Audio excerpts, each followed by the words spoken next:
If you've watched a lot of the other Get Ready With Me videos, you'll see that they're highly unrelatable. People are in these gorgeous frames with beaches in the background and beautiful fluffy white duvets and flowers, and wake up and make a special herbal tea. And so today I want to do a true Get Ready With Me practical beauty routine. Just set your notification bell and like and subscribe to my channel if you like this type of information. I've actually already put on my brows, but I tend to always start there because I don't want to forget. Now you can use a brow pencil, you can use whatever type of brow filler you want. I even have one that I carry in my line. It's a gel based eyebrow gel, and it has these little microfibers in it, so it helps deposit some microfibers. If you feel like you need a little bit more of volume, of course you have to have a little hair for those microfibers to grab onto. So if you really don't have any hair, a pencil may be a better option for you. I have this one here that I'm using by Madison Reed, and what you want to do is you want to start right here in the middle. And that's because you don't ever want to make any large deposits of color, especially right here. That would make you look a lot older. And the truth is that it's not about filling in every single aspect of your brow. It's just about filling in those really negative spaces. Now, primers can get a little bit confusing. That's why I did a whole video just on the importance of using primer, because some primers are tinted and some primers are not. Moisturizers though are very different from primers, because primers have those extra additives that we definitely want if we want to smooth out the appearance of our skin. So I'm going to use a tinted primer, not just a tinted moisturizer, a tinted primer. That's what I use in all my videos, because I feel like that gives a lot more value to my time and the performance and look of my skin. If I'm gonna apply one product, I want it to even out my skin tone. I want it to diffuse the look of these fine lines and wrinkles. I want it to even conceal a little bit of the darkness underneath there, so I don't have to wear as much concealer. And it does, you know, wearing too much makeup can age you as well. So now I'm just gonna blend it in. Because we lose that hyaluronic acid and oil production and collagen as we age, using something that is moisturizing will be helpful to you. You don't want anything that's gonna dry out your skin, because honestly, dry skin just will accentuate those wrinkles and will make your skin look older than it is. I've been in the beauty industry for a really long time, and you know, sometimes there's those little moments in your life. They're so small yet so significant, and they really do change everything. If you're new to my channel, by the way, my name is Jentri, and I help women over 40 restore their skin. Today, this is a special Get Ready With Me video, like a real one that you would actually do, not one in a fantasy like most of the ones that you see. Honestly, you know, putting on some deodorant and just rinsing my face with water, and how sexy is that, right? That is like the reality of the Get Ready morning routine with me. I'm going to apply this matte eyeshadow stick. This is by Mally Cosmetics. The minute I saw that it stayed on my face all day the way that my matte beige brow highlighter does, I was totally sold. Whenever you're applying anything on the eye area, you want to make sure that, especially if your eyes are, see when I relax my eyes, they're kind of heavy, more hooded. It's been like that my entire life. You want to make sure that you're not applying any really light colors here if your eyes are puffy. And if you have a heavy fold area, if your eyes are hooded, you don't want to apply anything right in that fold area that's going to make your eyes look more heavy or downturned. Instead of going into the fold area, you want to go right above that fold area. Okay, and that's gonna give your eyes this little bit of lift. This is a very, very light color, by the way. And as you can see, there's just this tiny bit of color here versus here, and it's just giving me that lifting effect. Now that doesn't mean that you can't come down here and kind of blend that into your lid area. And you don't, you know, you could use a color that is a little bit darker. This may be the most important part of my eye makeup routine. This is something that I would never, ever, ever go a day without whenever I'm doing my makeup. And that is, this is matte beige brow highlighter. I take it, and because it's matte, again, these are both matte, it's not gonna get my eyes all messy. That's one of my pet peeves, is like putting makeup on here. It says it's waterproof, it says it's this or that. You walk out the door an hour later and you have makeup all over your eye area. I know you know what I'm talking about. So you're gonna use this and you're gonna put it right underneath that brow bone. You see that? Right underneath that brow bone. And that's instantly going to brighten your eyes, give you that little oomph, that little lift. And it's just so easy. There's no reason not to do it. As you have these really dark orbital bone areas here, we all do. I want you to take it and go here in the corner. You can do this, by the way, with concealer. It's just that I'm using this because I know that if I use concealer, it's going to be a creamy one because I need full coverage creamy concealer. And then of course it's not going to last. It's going to kind of move because that's what creamier consistencies do. They kind of move. Just want to go back and tell you a story about my mama. Funny how those, you know, small moments in life can have such major impacts on us and really change the trajectory of our lives forever. My mom was a licensed cosmetologist, by the way, for over 50 years. I grew up with a beauty shop literally attached to my home. But when my mom grew up, she's pretty poor in Louisiana. She was 16 years old when she went to a dance hall with her mom. They were driving in the car. It was my mom's mom, which would be my grandma that I never met, and her boyfriend at the time, because my papa and my grandma had gone separate ways after having 5 kids. So it was my grandma and her boyfriend and one of their friends. So there was a total of 4 people in the car. And they went to this dance hall. And whenever they were at this dance hall, it was a really cold, icy night, by the way. Just want to point that out. Cold, icy night. They get to the dance hall. I guess they weren't vibing with music, with the crowd. They wanted a more adult dance club. So they decided that they wanted to go somewhere else. Well, my mom was having a good time and she begged her mom, which is my grandma, she begged her to let her stay there, which my grandma, she said, would have typically never ever have done. There was a friend of my grandma's was at this dance hall, and he said, you know what, I will watch Shirley. Just let her stay. I'll watch her. I'll make sure she's okay. You can pick her up later. So that's what happened. My mom stayed there, and within 1 minute of her mom leaving with her boyfriend and friend, within literally 1 minute, they were killed in a car crash from the icy roads and the icy conditions. So if my mom had gotten back in that car with them, she would have died at 16 years old, and I would have never been born.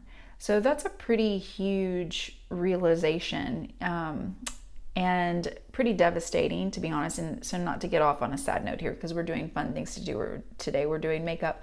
You know, it's really those moments that make us realize how precious and how fragile life is.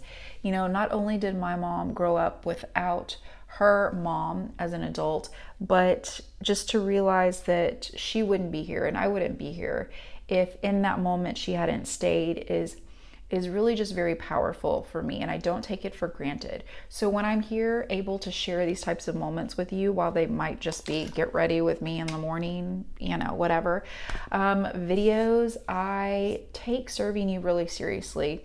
And anything that I ever put out, any content I ever put out, I just want you to know that from the bottom of my heart, it's genuine. My intentions are always to serve you. So hopefully you find this information helpful. And, you know, I digress. Talking about concealer, I always recommend a full coverage creamy concealer after 40 because of the oil glands. You know, like I said, it gets really messy up here, so I like matte colors. But underneath here, you know, your face in general gets dry because we lose that oil and hyaluronic acid that our body normally produces. So I find that a full coverage creamy concealer, 1, it keeps your eye moist, and 2, it actually covers things up. Because if you get things that are too thin, or if you get things that are too drying, it's just gonna make your eye area look worse. And it's really, quite frankly, not gonna help you that much. So you can use your clean hands, or you can use a brush, whatever floats your boat. I personally sometimes think that clean hands are cleaner than brushes because I feel like I don't really trust how often brushes get washed, but you should be washing your brushes on the regular if you are using brushes. You know, I recently had an eye infection, which had nothing to do with brushes, by the way, but I did a video on a sty, how to get rid of it in 3 days because of my experience. And so I'm just I really like to be careful around the eye area.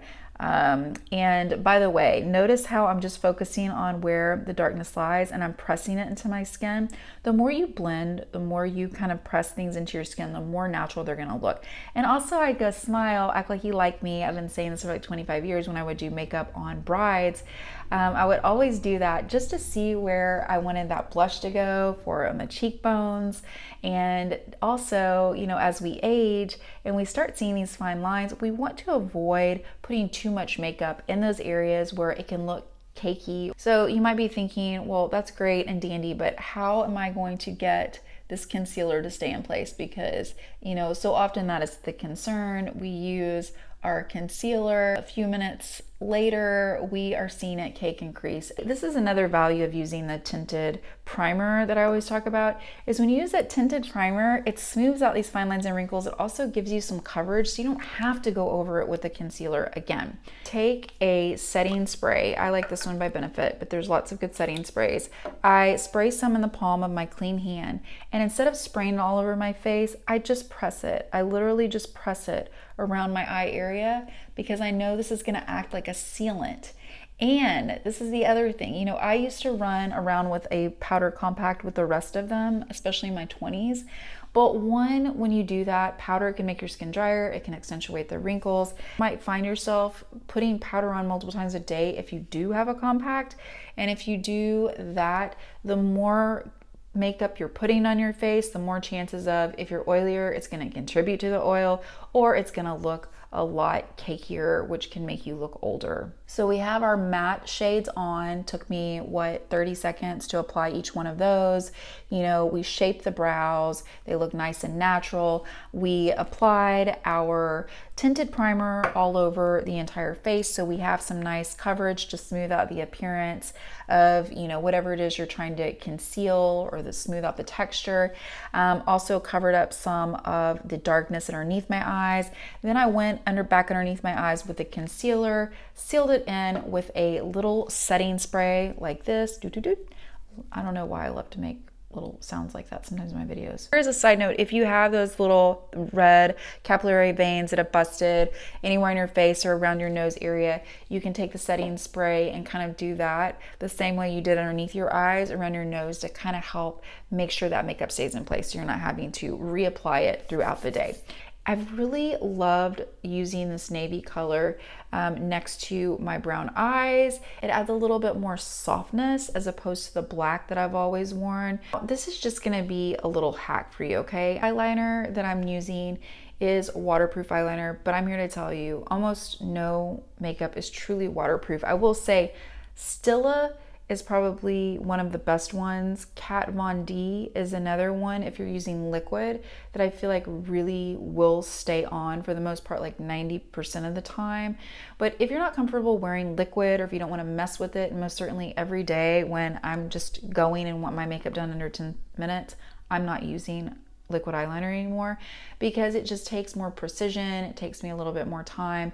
So there's a couple hacks. One, either you can take your liquid eyeliner and you can do the exact same thing that I'm doing now, or you can just take whatever pencil eyeliner, gel eyeliner works for you.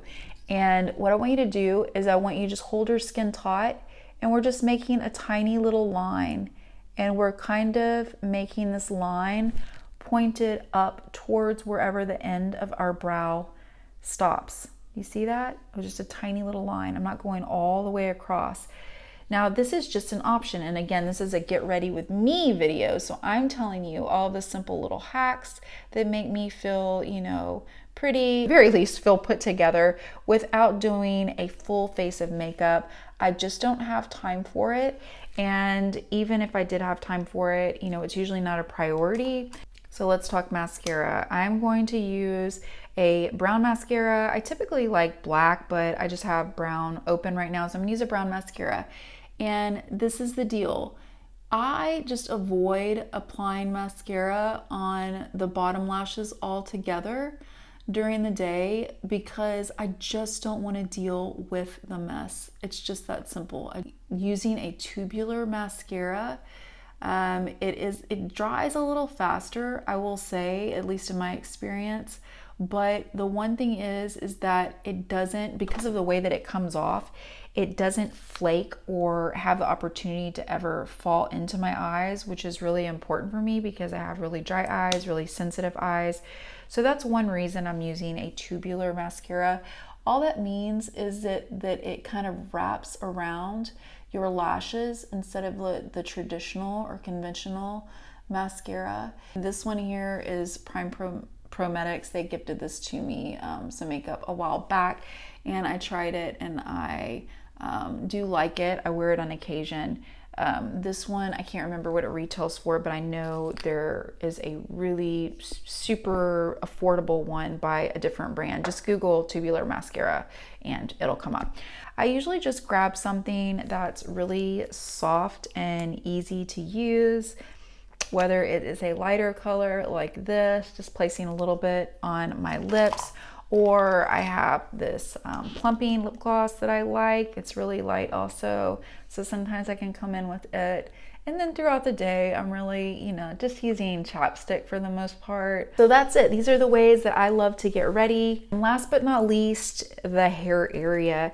I will say I've been using the scalp hair therapy. I actually did a couple of videos for them, ads for them, the Dove Scalp Therapy. So this is not sponsored, this is not an ad. This is just what I have been using because I did the ads for them and I really like it. So I just usually come in here where I have those areas that I want to apply something to my scalp that is moisturizing, because this is really moisturizing, and also it has peptides in it, which is really healthy for your scalp. So I have hair videos. This is not a hair video, but in all honesty, I do like to put this on my hair, during the day, at least once a day, because you can put it on dry or damp hair, which a lot of products you can only really apply it on damp hair, or at least those are the instructions. So I like the versatility in this, and when it dries, I just feel like it makes my scalp feel kind of refreshed. Sometimes I'll do like a little spritz of hair oil on the end. I like the Shimmer Shine by Kevin Murphy. It is a little bit pricey, but it does last a really long time. And if you don't have that, you can take a little bit of olive oil, coconut oil, whatever it is, just a tiny bit, and put it on the ends of your hair. And I think that's a really nice way to kind of tame your hair and make it look a little softer. And literally, there we go. That is a real life, real time get ready with me video. I hope this was helpful for you today. Make sure to set your notification bell and like and subscribe to my channel if you like this type of information, and I will continue to serve you. Remember, the more you know, the more you glow. Ciao for now.